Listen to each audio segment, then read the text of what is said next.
Audio 10 पुस्तक मस्तिष्क प्रत्यक्ष कल्पवृक्ष। लेखक वेदमूर्ति तपोनिष्ठ पंडित श्री राम शर्मा आचार्य जी। शीर्षक और यह भी मानसिक रोग।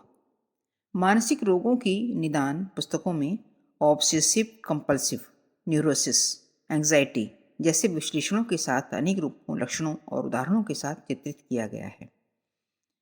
साइकोसिस शाखा में से ऑर्गेनिक साइकोसिस, फ्रैक्शनल पैरानोइया जैसे भेद उपभेद हैं। संक्षेप में न्यूरोसिक हल्की और साइकोसिस बढ़ी हुई स्थिति को कहते हैं। हल्की स्थिति में दूसरों के समझाने में रोगी अपनी गलती और सोचने की पद्धति में त्रुटि होने की बात स्वीकार कर लेता है, किंतु बढ़ी हुई स्थिति में नशा इतना गहरा होता है कि उसे यह अनुभव या स्वीकार ही नहीं होता कि वह कुछ गलती कर रहा है। गहरे पागलपन में यह स्थिति हो जाती है। उसे यह तनिक भी आभास नहीं होता कि वह किसी मानसिक रुग्णता का कष्ट भुगत रहा है।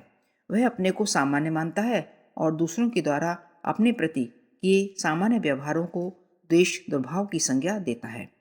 कई बार दोहरे परस्पर विरोधी विचार एक ही व्यक्ति या कार्य के संबंध में आते हैं। ज्वार में पानी बहुत ऊंचा उठता है और भाटा आने पर वह नीचे चला जाता है। नशा चढ़ने पर ताकत फूट पड़ती है और उतरने पर शिथिलता बेतरह आ घेरती है।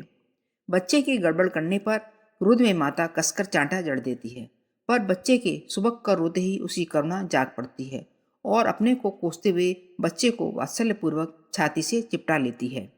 यह परस्पर विरोधी परिस्थितियां हुई। उस मस्तिष्क में प्रिय और अप्रिय भावनाओं के ऐसे ही ज्वार भाटे रहते हैं। आज अमुक व्यक्ति बहुत प्रिय है, कल वही बहुत बुरा लगा।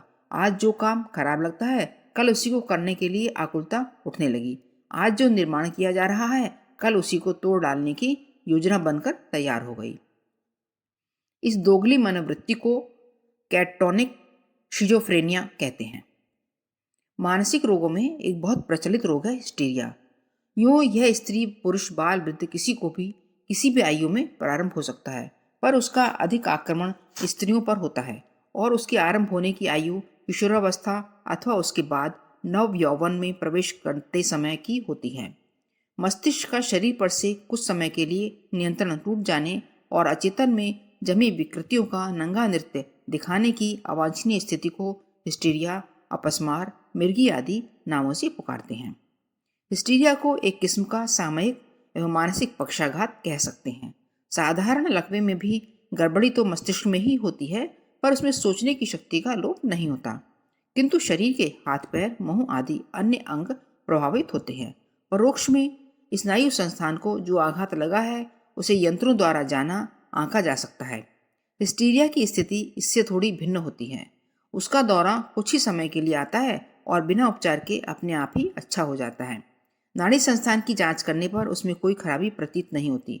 चेतना का पूर्ण लोप अथवा आंशिक व्यवधान दो ही बातें हो सकती हैं। पूरा दौरा पड़ने पर रोगी बेहोश होकर गिर जाता है। आग में जलने या गहरी चोट लगने तक का पता नहीं चलता। दांत भिज जाते हैं, सांसें लंबी चलती हैं, घबराहट जैसी आवाजें निकलती हैं, मुंह से झाग गिरता है, हाथ पैरों में अकड़न तथा ऐंठन के लक्षण दिखते हैं। अधूरे दौरे में गिरने की नौबत नहीं आती। रोगी जो कर रहा था वही करता रहता है। दौरे से पूर्व हाथ जो कर रहे थे, पैर जिधर चल रहे थे, उधर ही उनकी गति बनी रहती है। आंखें खुली रहने पर भी ठीक से देख नहीं पाती। इसी प्रकार कान, जीभ आदि भी मस्तिष्कीय नियंत्रण छूट जाने से अव्यवस्थित हो जाते हैं। दौरे के समय रोगी इच्छापूर्वक किसी अंग से काम नहीं ले सकता। इच्छा शक्ति तक गायब हो जाती है। मस्तिष्क न कुछ सोच सकता है और न कुछ करने के आदेश शरीर के किसी अवयव को दे सकता है। गिर पड़ने वाली और ऐंठन अकड़न उत्पन्न करने वाली स्थिति तो यह नहीं है, फिर भी मस्तिष्क और इंद्रियों का संबंध विच्छेद तो हो ही जाता है। इन्हीं सभी लक्षणों को की न्यूनाधिक मात्रा को सामयिक पक्षाघात कहा जा सकता है। गैलेन, फ्रायड, वेबिनॉर्स, होप आदि मन विशेषज्ञों के अपने विचार हैं। वे कहते हैं असंतोष से मानसिक संतुलन बिगड़ता है। उसी की एक प्रतिक्रिया हिस्टीरिया है। उन्होंने इसका दोष कामेच्छा एवं दूसरी इच्छाओं की अतृप्ति के सिर थोपा है। शारकोट और वेबिनोस्की आदि विशेषज्ञ इसे भय की प्रतिक्रिया मानते हैं। वे कहते हैं किसी घटना से अथवा कल्पना आशंका से डरने वाला मनुष्य हिस्टीरिया का रोगी हो सकता है। चारकोट की खोजों में हिस्टीरिया ग्रसित रोगियों में 2/3 संख्या नवयुवतियों की होती है और उनमें से अधिकांश का मानसिक संतुलन दाम्पत्य जीवन की विसंगतियों के कारण बिगड़ा होता है। वे कहते हैं, स्त्रियां प्रायः मानसिक दृष्टि से बहुत भावुक और कोमल होती हैं। दाम्पत्य जीवन संतुलित रहने पर वे वहाँ जहाँ बहुत पुलकित पाई जाती हैं, वहाँ उस संदर्भ में छोटे मोटे आघात भी उन्हें तिलमिला देते हैं। यह असंतुलन कितने ही मानसिक रोगों को जन्म देता है। उन्हीं में से एक बहुप्रचलित रोग हिस्टीरिया भी है। निद्राचार भी एक प्रकार का अपस्मार है। हिस्टीरिया के रोगी की शारीरिक क्रियाएं चलती रहती हैं, पर मन संज्ञा शून्य हो जाता है। मृगी के कुछ रोगी तो बेहोश होकर गिर पड़ते हैं, दांत भिज जाते हैं और मुंह से झाग निकलने लगता है। किंतु कुछ ऐसे भी होते हैं जो दौरा पड़ने से पहले जो काम कर रहे थे, तो जिस दिशा में जिस गति से वे चल रहे थे, ठीक उसी तरह चाबी वाले खिलौने की तरह चलते चले जाएंगे। हाथ में यदि पेंसिल छील रहे थे, तो दौरा समाप्त होने तक पेंसिल का वही हिस्सा छीलते रहेंगे जिसे पहले छील रहे थे। यह भी अपस्मार का एक प्रकार है। इसमें मनुष्य स्वयं तो संज्ञा शून्य रहता है, पर शरीर की अमुक गतिविधियां यथाक्रम चलते रहने से देखने वालों को साधारण स्थिति में काम करते हुए प्रतीत होते हैं। इसी स्थिति का बढ़ा हुआ रूप निद्राचार है।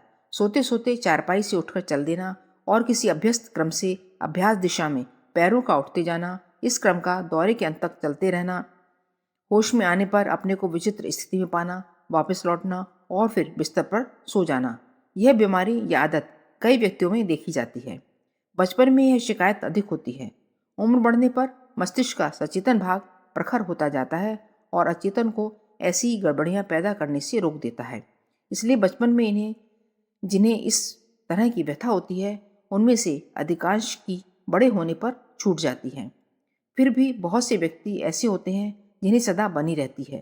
कईयों को यह रोग बचपन में नहीं, युवा अथवा अधेड़ अवस्था में उत्पन्न होता है और बहुधा आजीवन बना रहता है। कई बार तो इस रोग की बड़ी विचित्र स्थिति देखी जाती है, जो देखने में नहीं, कहने सुनने में भी बड़ी अजीब लगती है। रोगी कोई काम भले चंगों की तरह करता है, उसमें पूरी समझदारी बरतता है, सवाल जवाब करता है, गतिविधियों में हेर फेर करना होता है तो बिल्कुल भले चंगों जैसी समझदारी का परिचय देता है। किसी को संदेह भी नहीं होता कि यह अपने सचेतन की मूल सत्ता को प्रस्तुत स्थिति में छोड़कर उसके काम चलाऊ उधार अंश के सहारे यह सारी हरकतें कर रहा है। इस सब के साथ एक विलक्षणता और भी जुड़ी होती है कि जब दौरा समाप्त होने को होता है तो अचेतन उसे चुपचाप वापस लौटा लाता है और जिस स्थिति में दौरा आरंभ हुआ था, ठीक उसी में से ले जाकर छोड़ देता है। फलस्वरूप रोगी को उस पूरे घटनाक्रम का तनिक भी स्मरण नहीं रहता जो उसने घंटों तक पूरे समझदार आदमी की तरह चलाया था। डॉक्टर जैने ने निद्राचार का एक और भेद बताया है, फ्यूग। इस स्थिति में कुछ समय तक मनुष्य अपनी मूल स्थिति को भूलकर किसी विशिष्ट स्थिति को कल्पित कर लेता है और अपने को सचमुच ही उस स्थिति में मान लेता है। यह मान्यता दूसरे की दृष्टि में कल्पना हो सकती है, पर वह स्वयं उस दौरे की अवधि में सचमुच उस स्थिति में पहुंचा हुआ मानता है। जैसे व्यक्ति कोई कहानी गढ़ लेते हैं और उसके साथ अपना संबंध जोड़कर इस तरह वर्णन करते हैं मानो वह सब कुछ निश्चित रूप से उनके साथ घटित हुआ हो और बिना किसी छल छद्म के वे किसी यथार्थता का विवरण सुना रहे हों। ऐसे दौरे थोड़े समय के हों तो अपनी अनुभूति को भूल भी सकते हैं। कई बार उस समय की स्मृति किसी दिव्य दर्शन की तरह चिरकाल तक स्मरण में भी बनी रहती है। देवी देवताओं के दर्शन की स्मृतियां प्रायः इसी प्रकार की भ्रमित मना स्थिति में होती हैं। भूत प्रेतों का साक्षात्कार भी बहुधा इसी प्रकार का होता है। किसी को कई तरह की आवाजें सुनाई पड़ती हैं, किसी को अक्सर सर्प आदि दिखाई पड़ते हैं, जबकि वस्तुतः वहाँ भूत सर्प आदि का कोई अस्तित्व नहीं होता। इस प्रकार की कितनी ही मनोव्याधियों से ग्रस्त मनुष्य अपनी मस्तिष्कीय क्षमताओं का उपयोग नहीं कर पाता और उसे व्यक्तिगत, पारिवारिक, सामाजिक जीवन में असफलताओं, अनेकानेक बाधाओं का सामना करना पड़ता है। ऊपर केवल उन्हीं मनोव्याधियों के नाम गिनाए गए हैं जो प्रकट है तथा डॉक्टरों की पकड़ में आ सकें। अन्यथा अज्ञात और बहुधा सूक्ष्म प्रवृत्ति से प्रभावित करने वाली मनोव्याधियों में से तो एक को भी नहीं पहचाना जा सका है।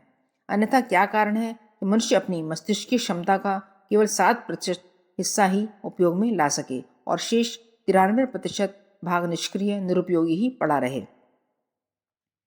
शरीर का कोई अंग निष्क्रिय, अक्षम हो जाए तो शारीरिक रोग की निश्चित संभावना समझी जाती है।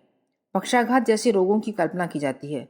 शरीर स्वास्थ्य के लिए आवश्यक समझा जाता है कि उसका प्रत्येक अंग अवयव क्रियाशील रहने की स्थिति में हो। मस्तिष्क का जब 93% हिस्सा निष्क्रिय रहता है तो इसका अर्थ यही होना चाहिए कि कोई ना कोई मनोव्याधि मस्तिष्क में डेरा जमाए बैठी है और मस्तिष्क को ठीक से काम नहीं करने देती। इन मनोव्याधियों से मुक्त कर मस्तिष्क को स्वस्थ, संतुलित और सक्रिय बनाया जा सके तो कोई आश्चर्य नहीं कि मस्तिष्क की विलक्षण क्षमताओं से लाभ उठाने और सरल, सफल, स्निग्ध जीवन जिया जा सके।